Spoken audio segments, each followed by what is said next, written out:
Nosotros somos nacidos y criados en Buenos Aires. Estudié agronomía allá y ya después salí. Ya no, o sea, estudié agronomía para irme, yo creo, algo así. ¿Hace cuánto estás acá? Y acá desde el año 89.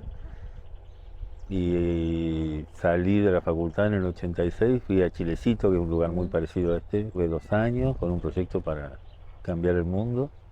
¿Y pudiste? Y cambiamos nuestro mundo, que Eso es lo es un importante. buen... Es un montón. Sí, queríamos organizar sistemas que permitan mudar gente de las ciudades a las zonas rurales. Y se llamaba APRODECO, Asociación para la Promoción de la Comunidad Agroindustrial y Ecológica. Divino. En 1985, ¿no? Un Cuando loco. nadie era ecológico, digamos. Nadie. Y había dos locos ahí, un anarquista, que era el presidente de la asociación, y un abogado, que era el abogado de Polino, de Héctor Polino, en la Secretaría de Acción Cooperativa. Entonces él facilitaba que se armen cooperativas. Ese era su mayor aporte, digamos, ese chico, ¿no? Que eran socialistas, bueno, como Polino también, ¿no? Y después, bueno, eso fracasó cuando se acabó el plan austral, rodamos, y yo me conseguí una beca y me fui a Israel Ah, qué bueno. a estudiar cómo hicieron los judíos con esto, ¿Estuviste en un kibutz? con los kibbutz. No, estuve en un instituto que asesora a los kibbutz, que plantea los modelos de desarrollo para las zonas rurales, digamos. ¿Aprendiste hebreo? Anilo me la Belibrit. No, no aprendí hebreo. Aprendí porque estuve 6 meses, 7 meses, así que algo aprendí, pero Algo muy fuiste. poco. Bueno, si querés vamos Dale, arranquemos. para el olivo. Pero siempre me gusta decir que soy un poco de familia entrerriana, porque la mitad de mi familia es de Entre Ríos. Y tengo mucha, me parece, mucha sensibilidad por lo natural que sea vivir en la ciudad muchos años. Porque mi abuela, que era de Gualeguay, ella hacía juegos con nosotros, que hoy en día cuando hago cursos de agricultura biodinámica hacemos Ah, esos juegos. Jugábamos a las estrellas. Si se portaban bien, si comían lo que había que comer y todo eso, el premio era ir a jugar a las estrellas. Antes de ir a dormir, salíamos y ella te contaba, me encanta. me contaba, bueno, nos contaba a mí, a mis hermanos, ¿no? Nos contaba tal estrella, tal cosa, ahora se movió porque estamos en primavera y tenían primaria, ¿no? Por ejemplo, cuando fui a Chilecito, un vecino me decía, no, si vas a plantar zapallitos, plantalos 2 días antes de la luna en cuarto creciente. Y hicimos una plantación, me acuerdo, y en 28 días sacamos zapallitos. ¿Ahí arrancaste con la biodinámica? No, Biodinámica? ¿O ya venía desde ya antes? estábamos leyendo ya un libro de influencia de la luna, Mm. porque él tenía que ver con la luna, pero después apurados, sembramos de vuelta y dijimos, si salen 28 días, esto tiene que andar bárbaro. Pero no lo sembramos con la luna y a los 2 meses todavía no florecía. Después te haces profesional y te formaron para mirar las cosas de otra manera, Claro, vos venías con la mente de para mirar lo agrónomo. racional, Claro. para todo tiene que ser racional. ¿Cómo hiciste ese clic? ¿O siempre lo tuviste? Eh, Siempre lo tuve, pero Qué rico mate. me tocó organizar una empresa muy grande que tenía más o menos 100 empleados que dependían de mí y eso me llevó 20 años más o menos. Pero desde chico, mis hijos chicos, visitábamos o sea, yo tuve cáncer a los 33 años y tuve una etapa así muy cristiana y casi logro morirme igual que Cristo a los 33 años, ¿no? Así de fuertes son las programaciones que uno hace con la cabeza. Entonces salí de eso, me operaron, bueno, salí y bueno, la vida cambió un poco. Y conocí a un médico naturista que estaba en Mendoza, él es de Bahía Blanca, falleció hace poquito, pero estaba en Mendoza. Y cada vez que iba él me decía, vos tenés algo importante para hacer, vos tenés algo importante para hacer y es por acá. No, Néstor, yo estoy, mirá, con todo esto, vos tenés que... Siempre me decía eso él, ¿no? Y en el proceso ese de hacer grandes fincas de olivos, que era mi trabajo, hicimos una para una semillera, que es argentina, se llamaba Morgan, pero después a Morgan la compró Dow Chemical y Dow Agro, digamos. Y yo estaba encarando un proyecto de olivos orgánicos certificados en ese lugar. Y le hicimos vender aceite de oliva orgánico certificado a Dow Agro. Esas cosas fueron pasando, digamos, estaba en el remanente, pero tanto que yo me tendía con un agrónomo de Mendoza, un regional de acá de ellos, llegó a venir el que llegó a ser presidente de Dow Chemical, Argentina, y ahora es creo que vicepresidente de Dow Chemical Mundial, un hombre de acá argentino, porque estaba alucinado con todo lo que estábamos haciendo. O sea, él, que estaba en esa posición, digamos, de una compañía de agroquímicos, se daba cuenta que las cosas iban a venir por otro lado, porque eh, yo en esa época incluso hice un posgrado en agronegocios. Y él estaba alucinado con que yo desde acá lo hiciera y sus agrónomos no querían hacerlo, ¿viste? Ahora, el posgrado de agronegocios se hablan de otros temas, no se hablan Claro, se hablan de otros temas, pero hay un concepto ahí que es muy importante que las facultades tampoco te dan, que esto es una economía y que vos sos parte de generar esa economía, las condiciones para la economía. Y bueno, a la pregunta tuya de cómo arrancamos, yo tapado de trabajo, organicé más o menos 10.000 hectáreas de olivo acá, pero tenía clientes en Turquía, o sea, viajaba a Turquía a asesorar, a que vivir. o sea, digamos, estaba un poco disperso, como decía mi señora, porque me concentré en el olivo, pero estaba disperso de trabajo.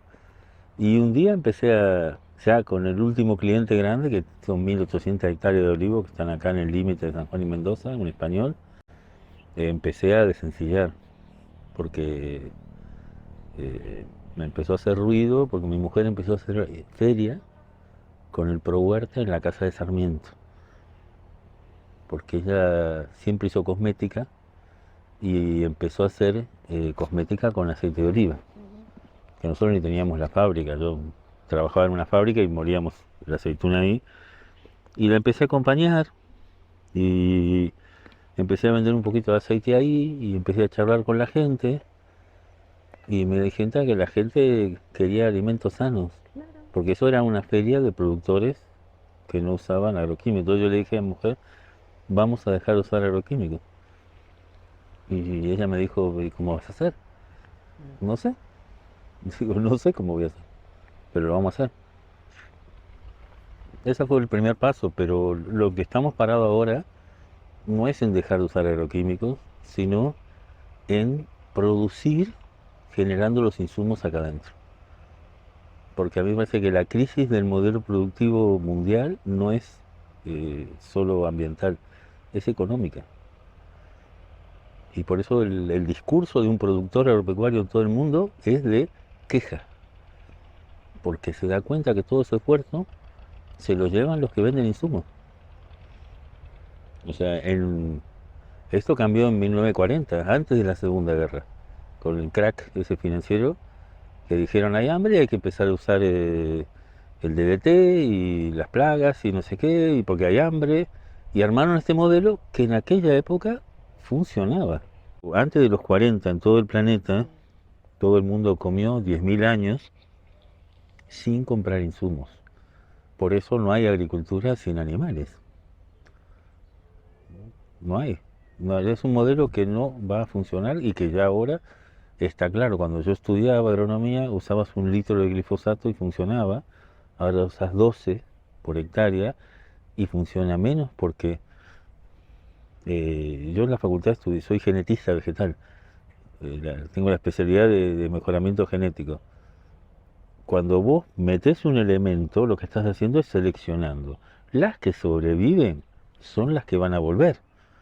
Si eso lo haces 30 años, estás haciendo una selección masal de 30 años y hoy en día las reuniones de malezas de los técnicos es para hablar de cuáles son las nuevas plantas resistentes a todos los herbicidas que existen.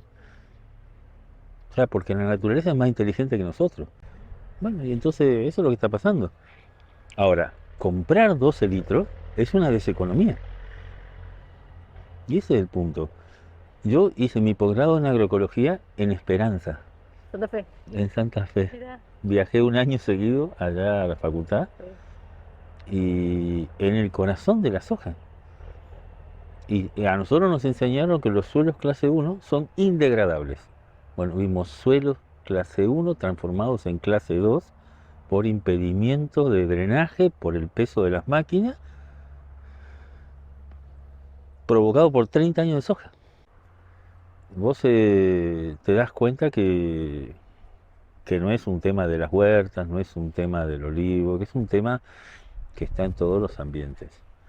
Y la agroecología tiene un defecto en esta época que se la tilda de kirchnerista, porque va por todo, va por toda la agricultura, va por toda la producción de alimentos. Esto no es para las huertitas, esto no es para las huertitas. Entonces, es más, si vos me dijeras a mí cómo se forma un ingeniero agrónomo agroecólogo, como yo me formé, con las rotaciones de cultivos con ganadería. De hecho, yo acá cuando empecé Bueno, puse ovejas, qué bien. pero las ovejas te necesitan un alambrado muy exigente y entonces no lo tenía y no pude criarlas bien. Así que ahora tengo unos caballitos en el fondo. Dale. Hemos descubierto que los caballos comen pasto, digamos. Hemos descubierto que los caballos comen pasto y, como digo yo, transforman la maleza en bueneza. En un lugar con un suelo tan vacío de materia orgánica, tener cobertura verde la medida que puedo, y bueno, es darle mejores condiciones a los microorganismos. Ahí ya las usamos para el proceso, digamos. No solamente para producir huevos, sino para el proceso, digamos, de la producción del abono. Para empezar a contarte un poco lo que hacemos acá, como yo te decía, acá todo lo que ves verde está regado y gran parte de nuestro laburo es regar.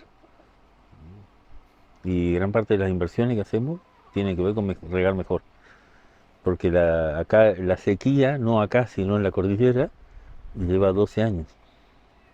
O sea, cada vez recibimos la misma cantidad de horas de agua con menos caudal de agua. Entonces lo que fuimos haciendo en los últimos 10 años, pusimos riego por goteo, que ahorra mucha agua, más o menos calcula que puedes usar el 40% del agua, entonces regás mejor finalmente. Hicimos ese reservorio donde lo que hacemos es guardar el turnado de agua ahí, y desde ahí la administramos al agua. Y nosotros cada 3 días podemos llenar eso. Entonces los llenamos, creo que hasta sobra un poco de agua a veces, y los 3 días siguientes sacamos agua y regamos. Ahí eso que estás escuchando es la bomba que saca el agua de ahí y presuriza el sistema de goteo. Y la alimentación de la bomba la hacemos con paneles solares que tengo arriba del techo. Y ese es el concepto de lo que yo quiero hacer acá, de lo que queremos hacer acá. Producir los insumos acá adentro.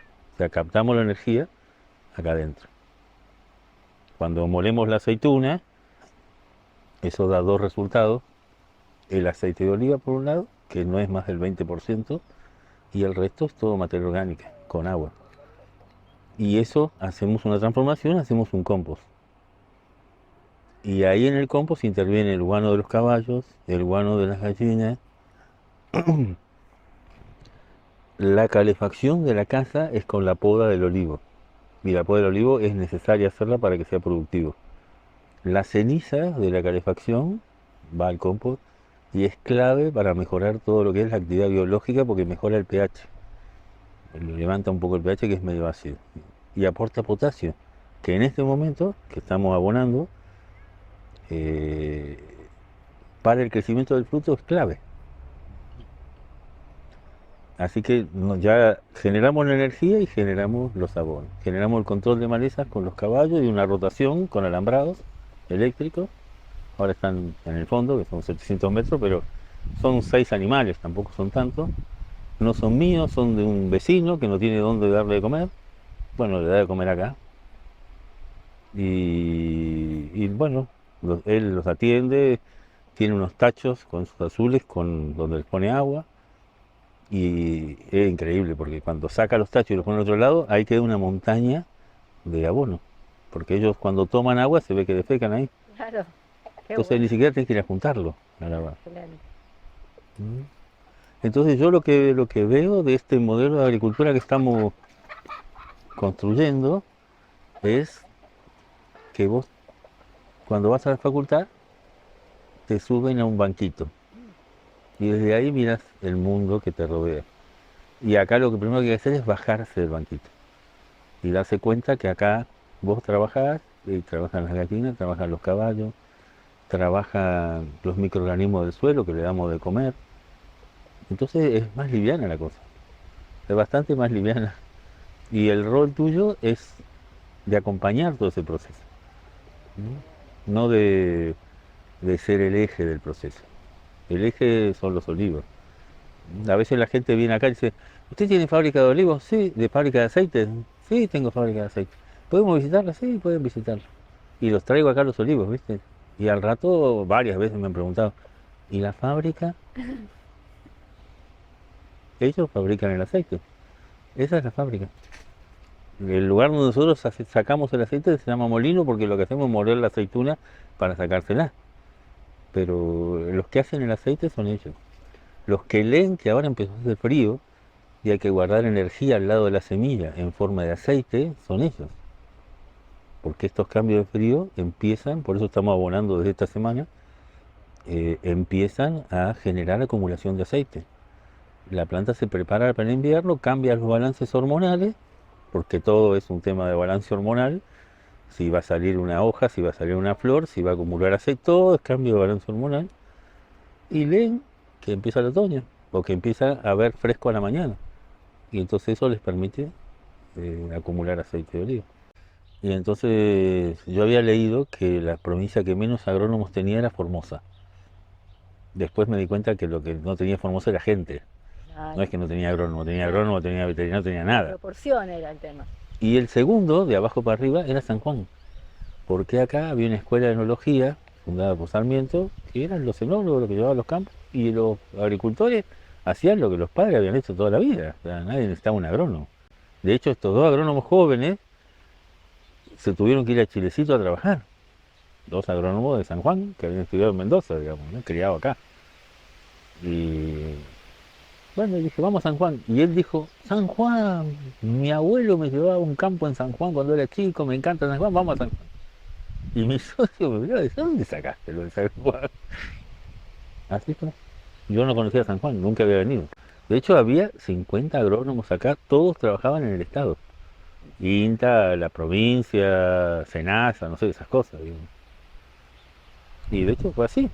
Nosotros, acá hubo toda una inversión, no sé, muy grande por los diferimientos impositivos, pero el primer olivar grande lo hicimos nosotros a Yungo, a Cencosud, de 800 hectáreas. Acá se plantaban olivares de 5 hectáreas. Nosotros tuvimos que hacer 800 de golpe. Y no es que no había conocimiento para hacerlo, no había ni plantas. Había que comprar 300.000 plantas y acá el vivero más grande tenía 1000 en stock, una cosa así. Y yo empecé ahí a viajar y a conocer vivero europeo hasta que armamos el vivero nosotros, porque era complicado traer las plantinas de Europa, criarlo, era muy complicado todo eso. Y se empezó a complicar sanitariamente, así que bueno, como que bueno, hicimos las plantas nosotros, pues. Y tuvimos vivero 25 años, no sé, una cosa así. Pero nada, por eso vine a San Juan. ¿Y acá cómo te manejas, digamos, en el circuito comercial, Vendemos todo en ferias, en ferias? todo. De venta directa, digamos, bueno, no en ferias, venta directa. Después ¿No vendés a tenemos... comercios o a No, distribuidores? no, no, ¿No tenés no, una cadena de distribución, digamos? no, no. ¿Y qué escala, digamos, cuál es tu No, muy escala? pequeño. Nosotros hacemos el mejor de los años, 10, 12.000 litros anuales. Y vendemos hasta botella de litro. Ni siquiera vendemos piroles ni nada. ¿Y por qué no vendo en comercios? Una vez un hombre de acá que tiene un supermercado top en Desamparados, de la zona más cheta de San Juan, digamos, en una reunión de supermercadistas pequeños de todo el país. Yo estaba reunido con otro y el tipo pasó y me dijo, Tutuna, dice, ¿por qué no me vendés tu aceite? Yo le digo, no sé quién sos. Él creía que era Maradona el hombre, ¿viste? Pero yo no sabía que era el dueño de Miriam. Yo sabía, conocía el supermercado porque tengo amigos que viven ahí, pero nada más.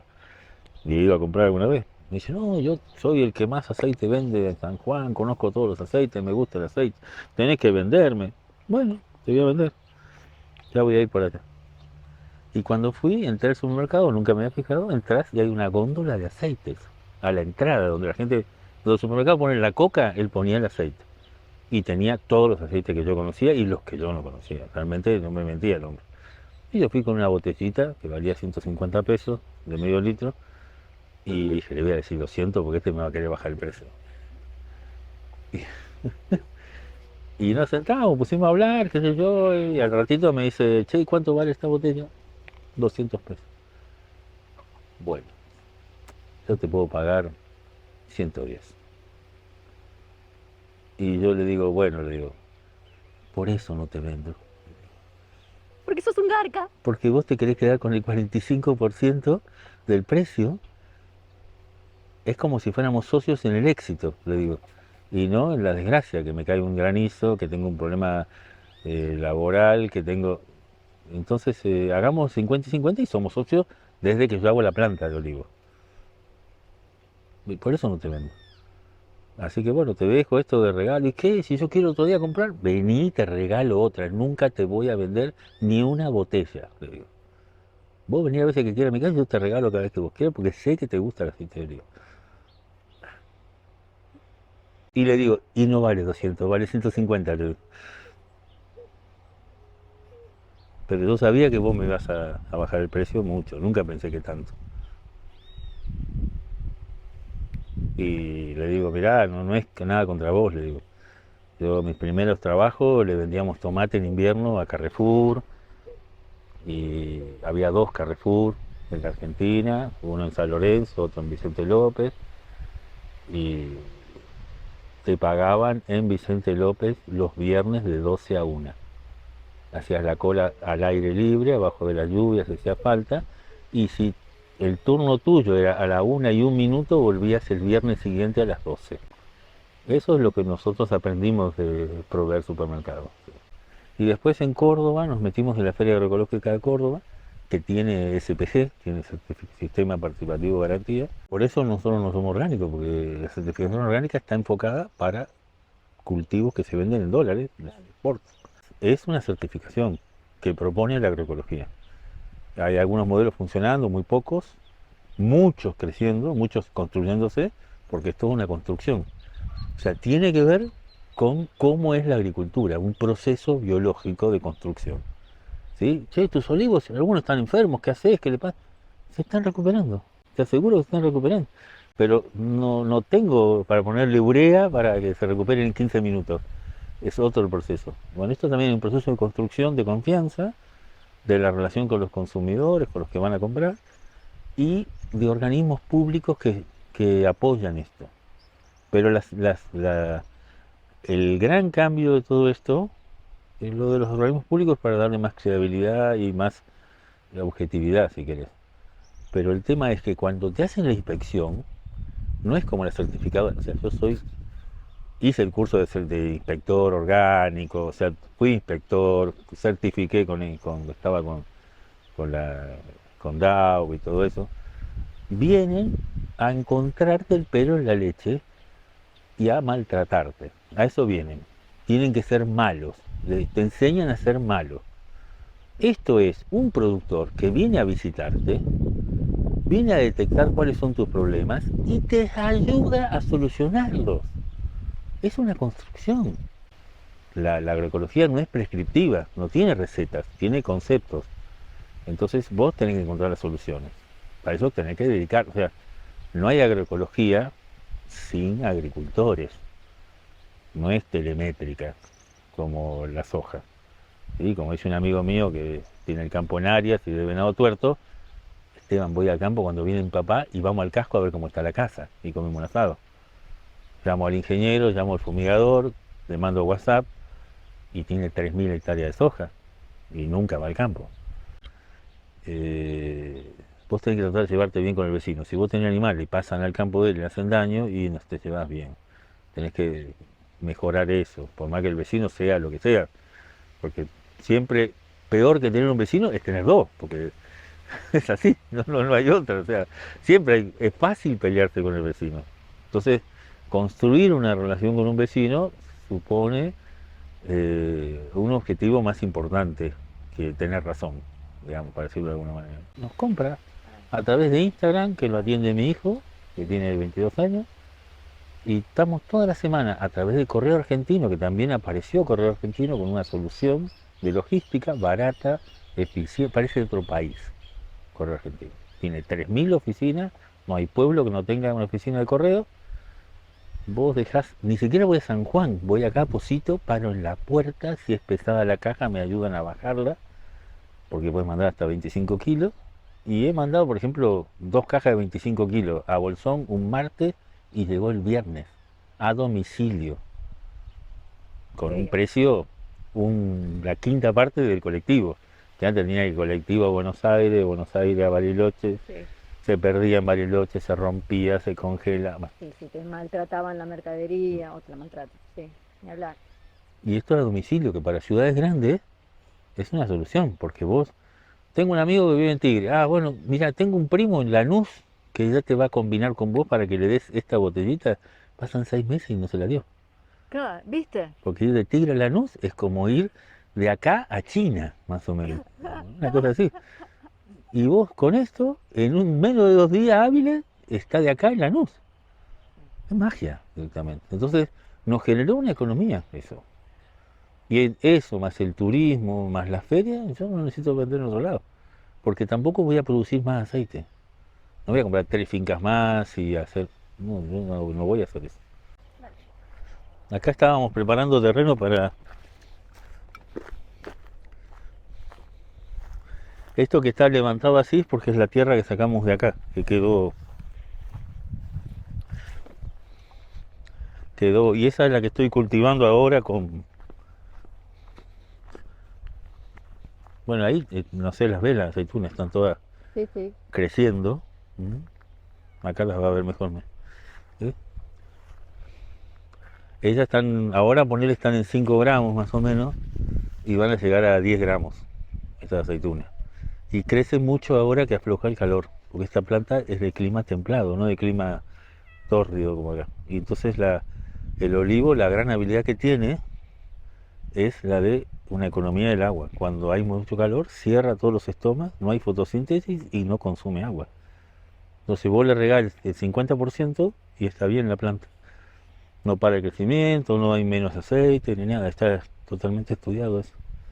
Entonces ahora empieza a crecer y crece hasta fin de marzo, más o menos, esta variedad. Hay otras que ya están más grandes. Y lo que así, por eso ahora la abonamos, porque y le damos riego. La semana pasada yo riego normalmente de día, o sea, 8 o 9 horas más o menos, todos los días, y ahora estuve regando 12 horas para que no afloje, sabiendo que el 15 de febrero hay un escalón, eso ya lo sabemos, un escalón de temperatura hacia abajo. Bueno, pasó el 16, o sea, más o menos el 15 es cuando está. Acá tenemos un poco de tomate, lo que queda.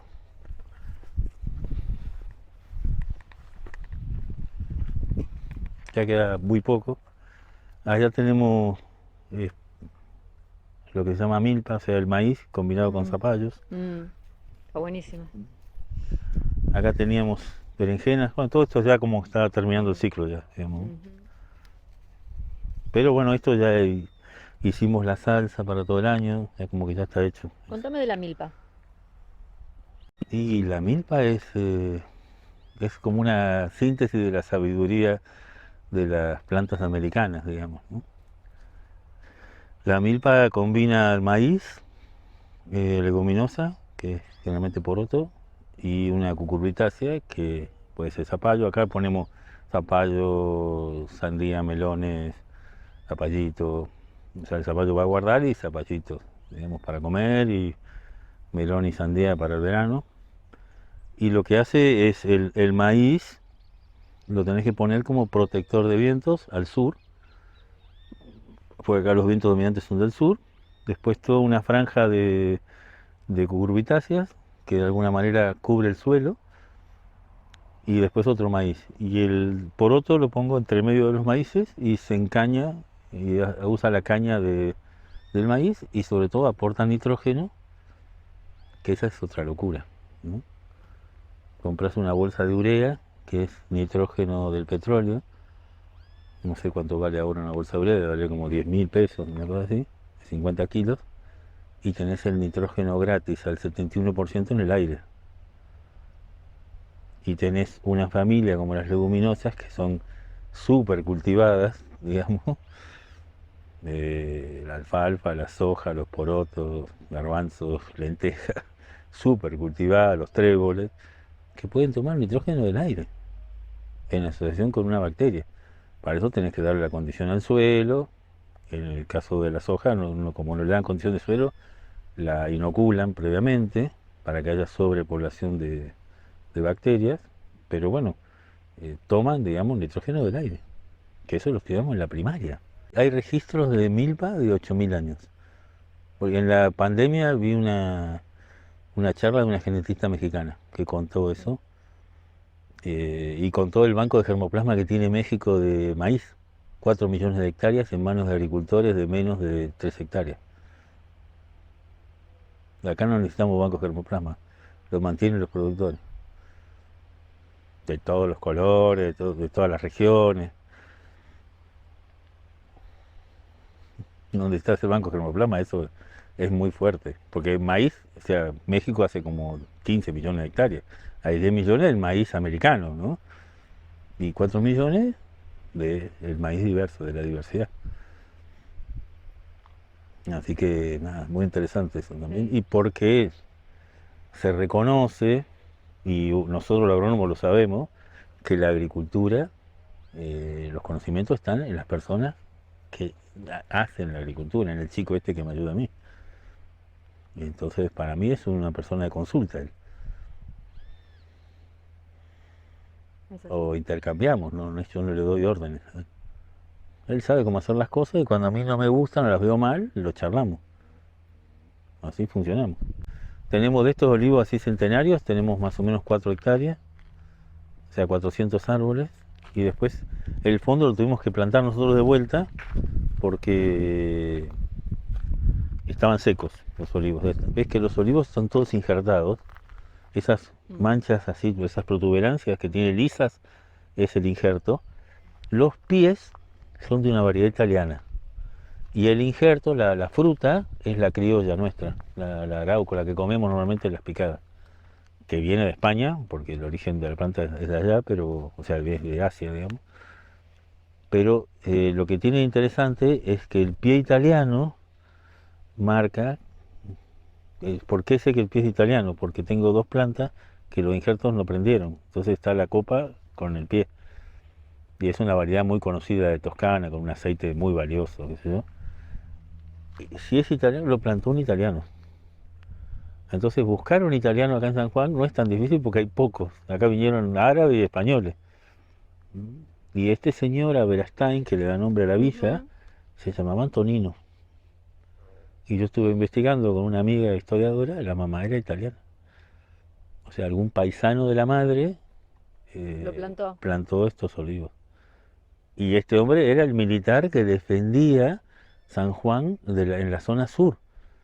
Acá había un deporte en aquella época, en la época de Sarmiento, que era venir a linchar a Sarmiento. Era un deporte, digamos. O sea, todo lo querían linchar, todo. Quiroga, Felipe Varela, los soldados de Mendoza, todos. Y él huía a Chile porque no conseguía uno de Chile que lo quisiera venir a linchar, digamos. Porque era un tipo polémico, digamos. Para Ujú, la época muy polémico. ujú. Entonces, este tenía un militar acá al sur que era Berastain, que lo defendía acá. La historia de la difunta Correa es la difunta del capitán Correa, un capitán de Quiroga, que venían a linchar a Sarmiento, obviamente. A eso venían, ¿verdad? Y estos olivos son de esa época. Son de esa época, sí, sí, tienen 150 años, probablemente. No le he medido la edad, pero son de esa época. Por el tamaño que tienen, son de esa época y aparte no es el único olivar que hay acá, hay 2 o 3 así.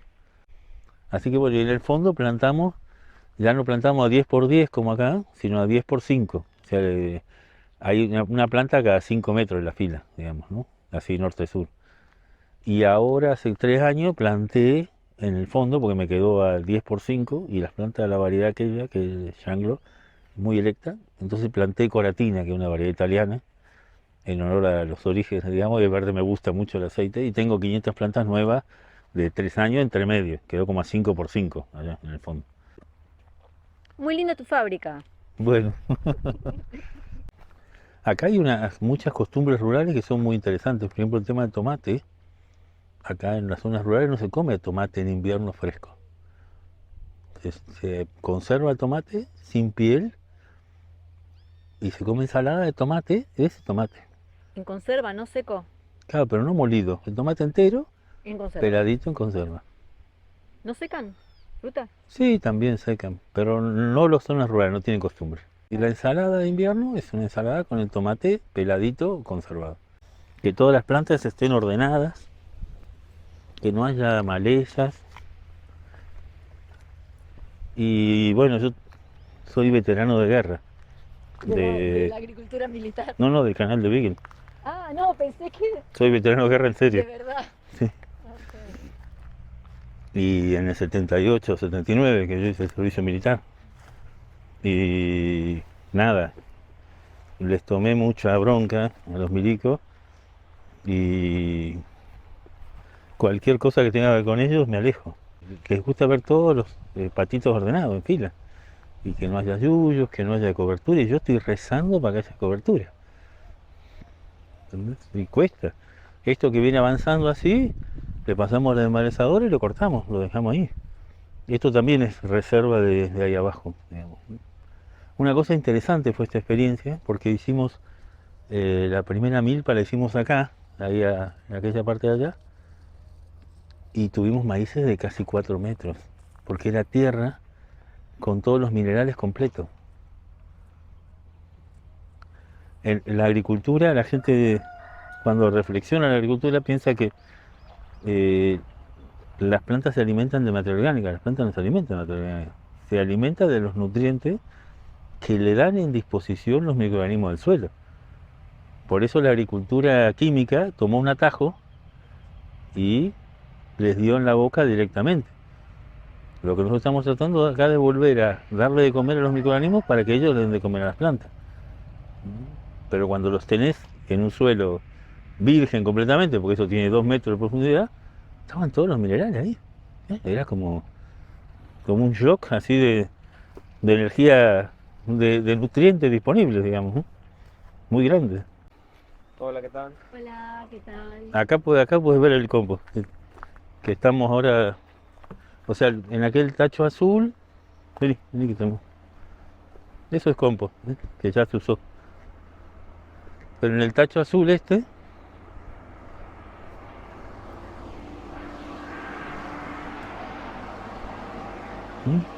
hay una bolsa, que es el saquito de té. Esta bolsa es el saquito de té, ahí está el compost. Lo que nosotros usamos es el agua. La filtramos y la metemos por el sistema de riego. Lo único que hacemos es agitarlo mucho antes de, antes de usarlo, para dinamizarlo, dicen los biodinámicos, que es muy bueno. ¿Y te guías de algo de la biodinámica o no? Sí, hago los preparados de campo los preparo acá y los aplico. ¿Ves? Esto también es compost, ¿eh? Acá lo puedes ver. Y ahí ves, lo marrón clarito son los pedacitos de carozo molidos, eso, ¿ves? Eso que tengo ahí tocando con el dedo gordo, Sí. eso es el que después se seca y se pone duro, ¿ves? Pero Claro, cuando está claro. húmedo funciona. Esto es el orujo transformado Buenísimo. y tiene olor a orujo, todo. Si vos lo lees, tiene olor a tierra, Sí. olor a tierra mojada, como riquísimo. dice. Ujú. Riquísimo. Este es el rinconcito de las aromáticas que Sí, se tenemos. siente una maravilla. Acá tener romero, lavandas. Ah, mira, tenía hormigas. Menta, esto es menta. Esto de acá es menta, laurel, ahí hay salvias, más lavanda, ahí hay tomillos. Allá hay unas caléndulas que ahora están recuperándose del verano. Qué lindo. Todo esto, más algunas plantas que te contaba que traemos, como la jarilla, la mosqueta y el hipericum, que también traemos del sur. Lo que usamos con el olivo, con las hojas, con todo, para hacerle cosméticas, ¿no? Esto es repollo y brócoli.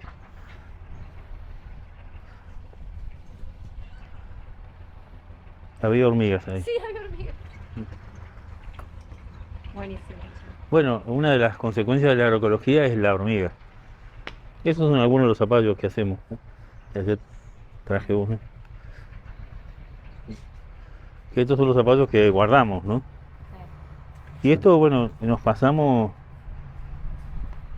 yo te diría que todo el verano que estamos acá comiendo huevo y choclo. Y después otra cosa más. Pero básicamente huevo y choclo. Esto es un plantín de 2 años, digamos. Está hecho de gajo para que mantenga la información clonal de la planta madre y, y no pasa por estado juvenil, entonces florece al toque, empieza a florecer al toque. Eso se cambió, antes las plantas se hacían germinar carozo, después se injertaba y eso pasaban 3 años más o menos y la planta pasaba por estado juvenil, entonces no producía. Ahora se cambió y se hacen esquejes enraizados y se han solucionado sobre todo los tiempos, han mejorado. Esto, como te decía, es un viejo taller, digamos, ¿no? Y nos costó mucho habilitar esto porque no es antisísmico. Planeamiento no lo aprobaba, no salud pública, sino planeamiento. Y para mí es una condición muy interesante para guardar el aceite porque al ser pared de adobe crudo de 60 centímetros, quizá hoy no se note tanto el cambio de temperatura, pero hoy a la mañana que vino un chico a buscar unas cajas que me trae aceitunas de Barrial, de acá de la cordillera, hacía frío y yo creo que afuera hacía, no sé, 8 grados, 10 grados y acá adentro hacía 19.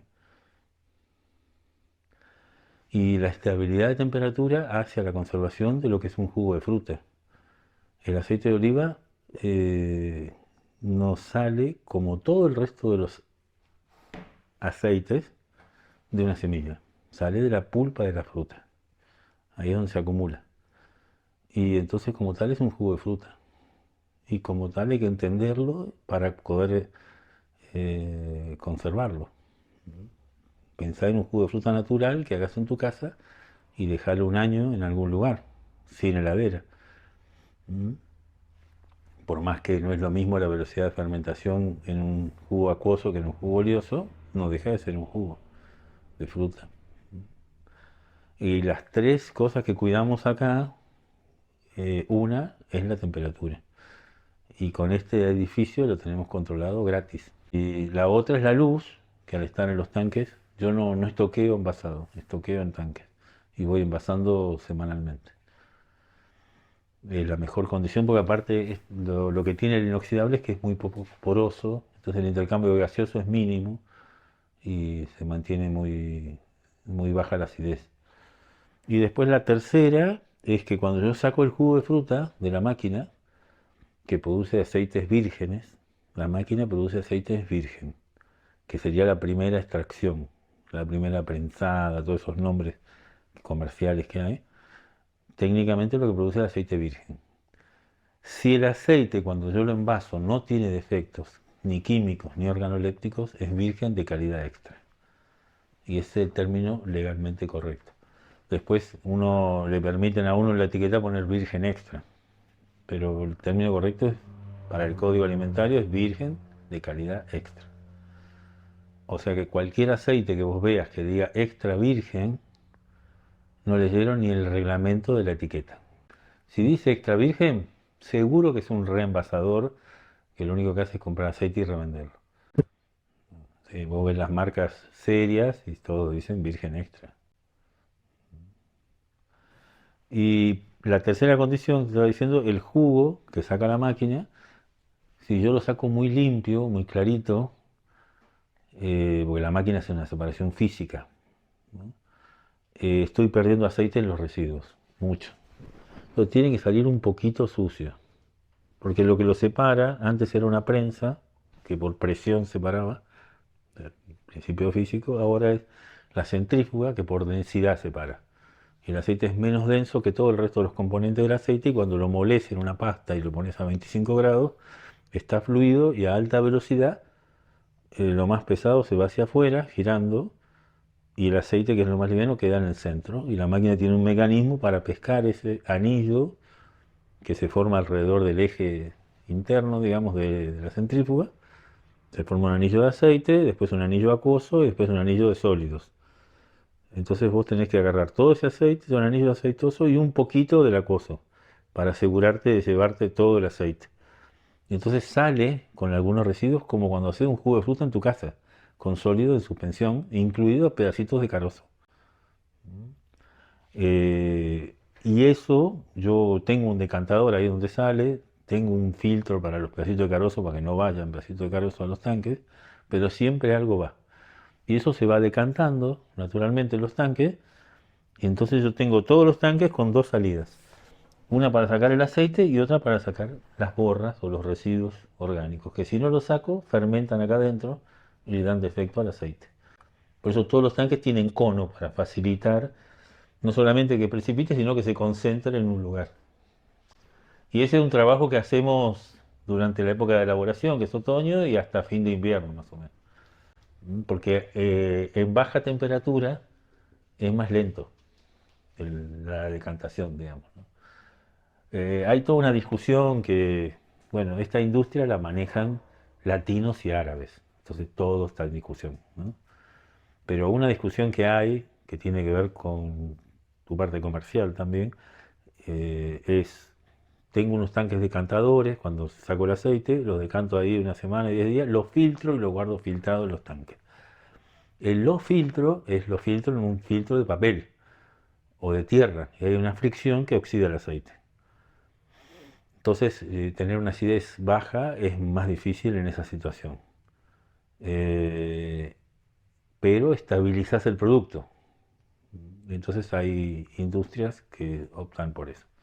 Yo intento evitar filtrar. Tengo un filtro, lo puedo filtrar, pero intento decantarlo.